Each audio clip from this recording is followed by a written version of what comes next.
Let's keep it real. What is society teaching us? Look at the propaganda. Look at the social media. We can't continue to come at men for their lack of commitment, but not also state the obvious. There's a shortage of women worth making long-term or lifelong commitments to. We aren't training up wives. We're training up hypersexual, petty, money hungry, cannot take any accountability, insecure, immature, women that can't even cover a pot, let alone a man. Women with the mentality that anything goes as long as I'm making a dollar from it. Hyper independent, attention seeking, career obsessed, not nurturing, selfish, girlfriend at best women. We want men to lock things down. And I agree, men should. But we gotta give them something worth committing to. And our media isn't pushing that agenda, it's keeping us single. Yeah. Anyway, Mic drop. man. Yes, sir. Hold on. Why did that just get small like that? You talking about Lil U? Yeah, man. I don't know what happened, man. What happened? I don't know, man. Uh-oh. Don't do that.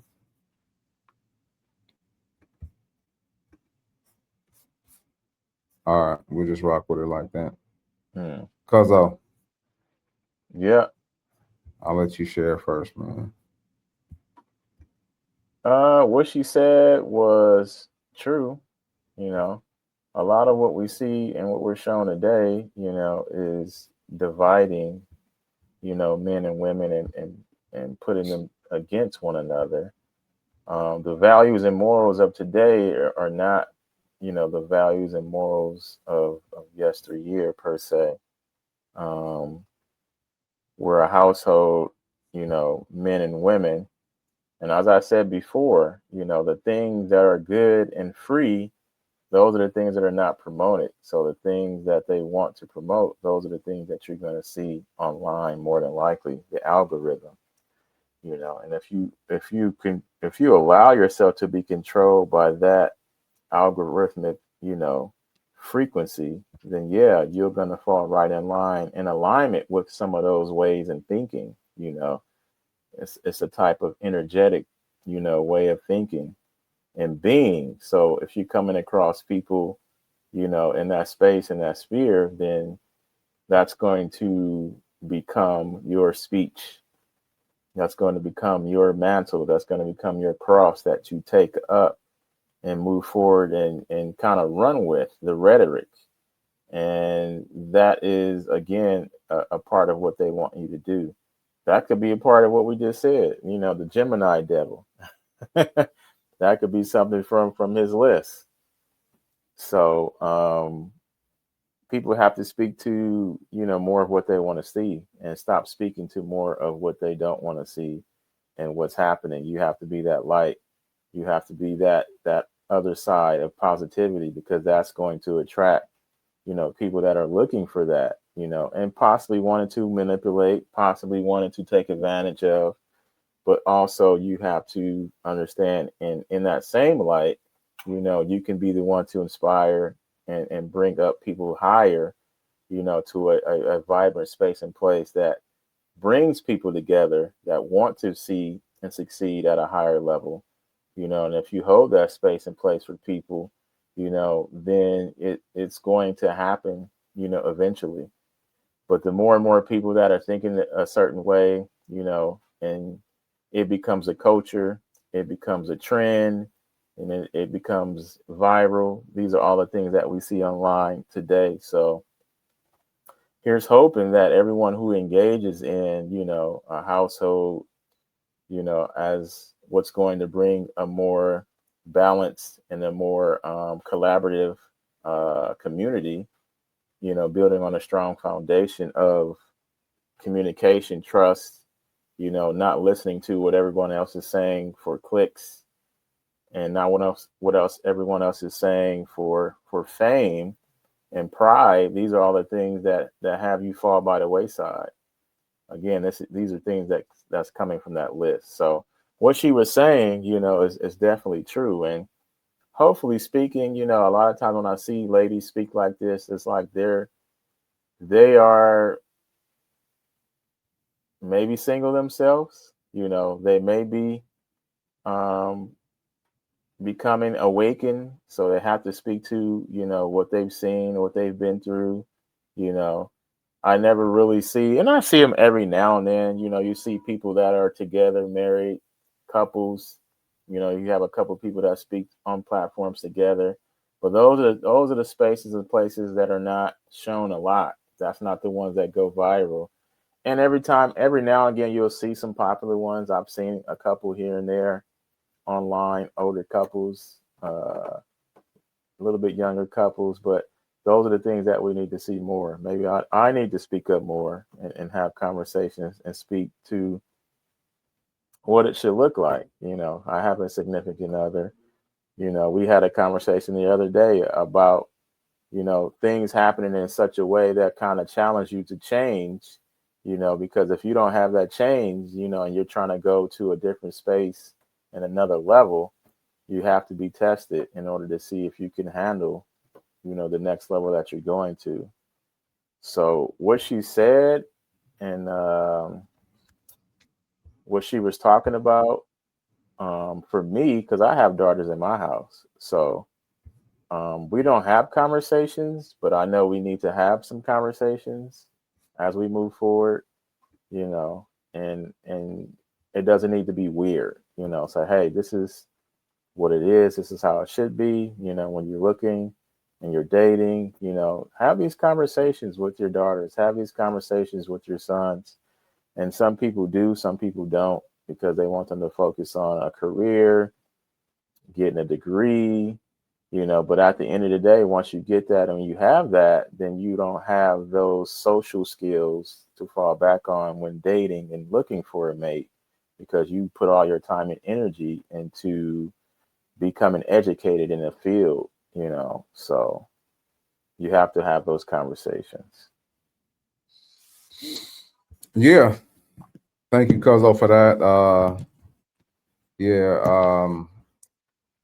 From my perspective, man, there's a number of factors that are involved in this. And actually, before I start, does it look like small on your end, or is it just me? Is that regular No, size? no, it was regular size. It's just how I guess your background is cut off to where mine is full size, but I can see that the borders are the same size. Yeah, for some reason it looks like super small on my end. Oh yeah, it looks the same here. Hold on, let me refresh. Mm. It's gonna kick me off probably, but yeah. I mean, we're recording, pre-recording, so no problem. Uh,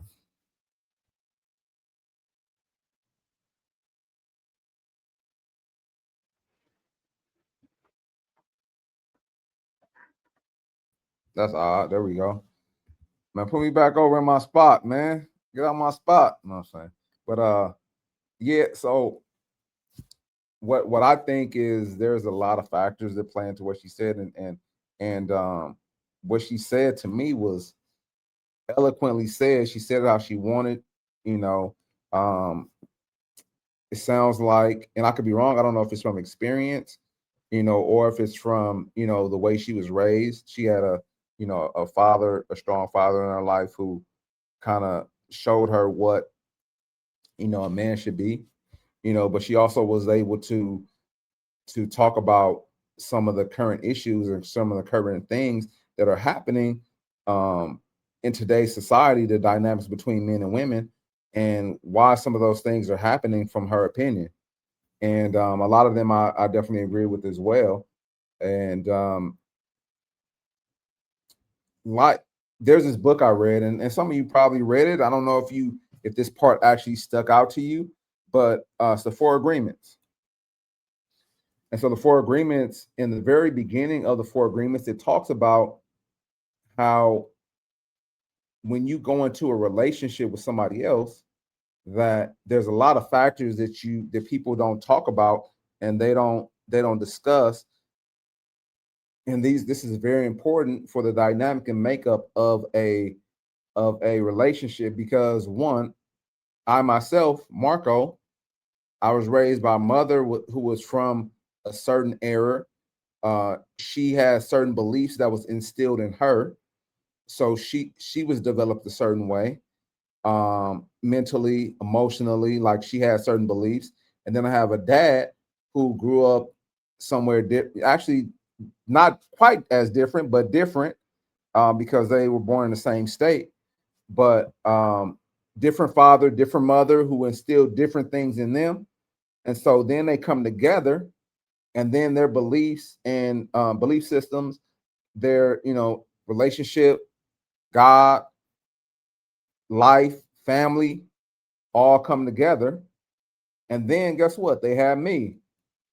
First they had my big ass sister, then they had me. And so, and then guess what? I meet up with, my kid's mom. She was raised, she had a different dynamic as well. And so when we come into relationships, the dynamics are different, but we all figure that, okay, this person is human. And this is people's thought process. This person is human. This person, they seem cool. I believe this is how you do things. This is how they should believe things are done. And so conflict starts. Guess what? I believe my kid should be disciplined because I was disciplined. And you go into that thought process. And when I have kids, I'm gonna make sure my kids don't do this, they do that. But if the person that you're with, the person you decide to have kids with, have an opposing opinion or belief, then it's a conflict. And so basically the book was saying that we don't have these conversations. And then sometimes when we go into these relationships, our ideologies, our thought processes, our beliefs are different. And so it does this. And so this is when we come up with some of the things that we have now. It's just like it's been happening over and over and over and over time. And that goes from not just I believe, my child should go to church, or I believe I should discipline my child. It's not just that. It's about, who takes care of the kids. Does the mom stay at home when the baby is being raised, or do you get your butt back out there to work? You know what I'm saying? What should I be teaching the child? Like all these things matter, and all these things are changing, and all these things happen. Like, guess what? If you don't do this a certain way, then we're not together. And then it goes to that. And then it causes separation in the family. And then we're kind of in a place where we are now. And this has happened over time. And over time, the nuclear family is probably worse off than it's ever been, And the reason why I say all that is because some of the points that she spoke to are where we're at now, how people think a man should be, what they think a man should do. If a man doesn't do this, he's a man. But where do we stop and say, okay, what does a woman do? And if she doesn't do these things, she's not a woman. Their expectations are much more on a man, and men know that, than a woman. But that doesn't make it right. And so we need more people like her to be able to see both sides and speak to both sides. And hopefully she's not just how they say in church, that when they say the scripture, they say, thank God for being a reader, doer, and hearer of his word. We hope people that are just not a hearer and a reader of the things, but also a doer. So hopefully she's a doer. I don't know her personally, so I don't know. But that's what we need to move towards. And we need to start being doers of the things that we read, do, and talk about, if they're in line with what we think. So, shout out to her. I know I kind of went all around the world,